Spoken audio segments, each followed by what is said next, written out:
I'm here with Karina Litvack at the ICGN Hakama Conference in Dubai. Welcome, Karina. Thank you. Good to meet you, Shane. Good to meet you. So why should Middle Eastern board members care about climate change? Why should they care about climate change, especially in this region? Because for many, not all, but many, their livelihood depends on an industry that inevitably is headed for obsolescence. It's not going to happen overnight because obviously the especially gas resources and even the Saudi oil resources in this part of the world are the cheapest, the easiest to extract, the cleanest, relatively speaking, compared, for example, to Canadian oil sands, right, which are the dirtiest. Mm-hmm. So to the extent that the world as a whole reduces its consumption of fossil fuels over the next 3 decades, those who will be left standing will be the ones in this region, simply because they have the best assets, right? Nevertheless, in absolute terms, demand for that product is going to shrink, because if it doesn't, we might as well, switch off the lights and give up on humanity. I mean, it's literally that serious. So, board directors need to think about it because they need to think about their businesses and their business models and what's compatible with long-term resilience. And so what should board members do if they really want to incorporate these climate change principles into their boards and corporate governance? So the first thing they need to do is educate themselves about what climate change means in practical terms for them as board directors. What the science tells us, and the science tells us that we can't afford to just reduce what we think we can. We have to reduce what we need to reduce in order to achieve collectively a reduction in emissions that keeps global average temperature increase to below 1.5 degrees above pre-industrial levels. Now that sounds very abstract, and if you're a board director, you want to say, well, what is that to do with me, and how do I translate that into what my company needs to do? And there's all kinds of guidance about what that exactly means, depending on what industry you're in.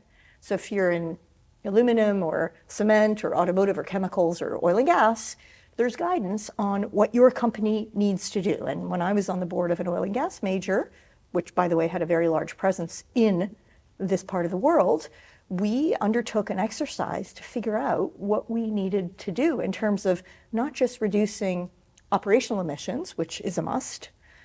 So when we explore and drill and transport and refine, those are the operational emissions. But then when the product itself is sold to customers and burned, or sometimes processed into chemicals, but generally speaking, it's combusted, then the emissions go through the roof. And that's something we needed to be, in my previous board, conscious of, because as the Microsofts and the PepsiCos and the General Mills and all these companies decide that they themselves are going to become net zero in terms of what fuels they buy to power their factories and their offices and their employees' transport vehicles, that's less demand for us as an oil company. So we need to think ahead about how demand for our products is going to shift. We also supplied power plants with gas, and we had to reinvent what our business model was so that we were one step ahead of our clients and saw to it that we wouldn't be caught out by the gradual decline in demand for our product. What's your advice for any board members who are watching this, who are saying, hey, we're not really tackling the climate change issue yet. What is it that we should be doing? What would your advice to them be?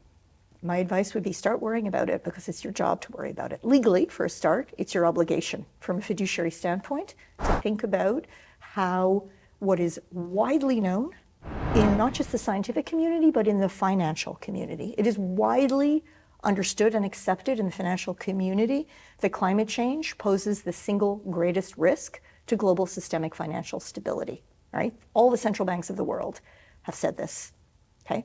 They've all come together in a collaborative initiative that is about driving down our dependence on not just fossil fuels, but energy-intensive technologies that are very carbon intensive.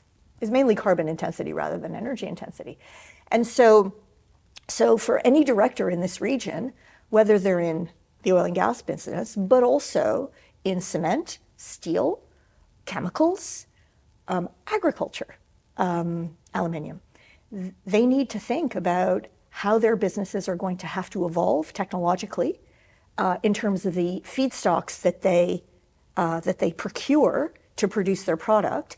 And it might be that they need to change moderately or very radically how they run their businesses. It's not something that anyone can do overnight, and nor should they be expected to, because it's very, very disruptive. But if they keep delaying dealing with it, then it definitely will be disruptive. So how would you compare and contrast the level of engagement and awareness on these issues geographically and regionally? Well, I'd say that Western Europe, by and large, directors are more sensitive to these issues. It's very much more discussed in the public narrative. It's definitely an issue that only now is starting to become politicized in certain countries, but up until now, it hadn't been. It was really something that all parties, except for the maybe very extremist parties, accepted. They accepted the science. And so there was a general view that although we may differ politically on how much to tax and how much to spend on public services and all of that, when it comes to climate change, we're all in the same boat, and we all have to work together to come up with solutions. So when you have that kind of narrative in the political discourse, but also that is translated across into the educational system, and kids, young kids, teenagers are very clued up on this, they educate their parents. And their parents are the ones who work in companies, and they educate their grandparents, who tend to be very senior, more senior than their own parents, in decision-making roles, whether it be in business or in institutions. And so in Europe, generally speaking, we'll find that board directors are open to the issue, indeed concerned about the issue, seriously concerned in some cases, but they just don't have the tools. They don't know what they're supposed to do, and they need guidance, and they want guidance. If you move out, east and west, I would say that in North America, they're catching up. Canada took a while to get them on board for obvious reasons, for anyone who, you and I are Canadian, and we know that Western Canada, especially, Alberta, is in a different culture than, say, Quebec, Ontario, and the Maritimes. So I should say I founded an initiative called the Climate Governance Initiative in collaboration with the World Economic Forum that is entirely dedicated to educating and mobilizing board directors around the world and in all sectors to bring this issue into the boardroom in an intelligent, constructive, business-friendly way. And so we got Canada in, we got the US in, we got Mexico, Brazil, Chile, and the Caribbean. And I'd say that the levels of awareness are often lower, not in Brazil. Brazil is super aware of this issue because their forests are on fire, right? And they know that they're sitting on one of the most valuable resources in terms of that, serving as a carbon sink, the Amazon forest.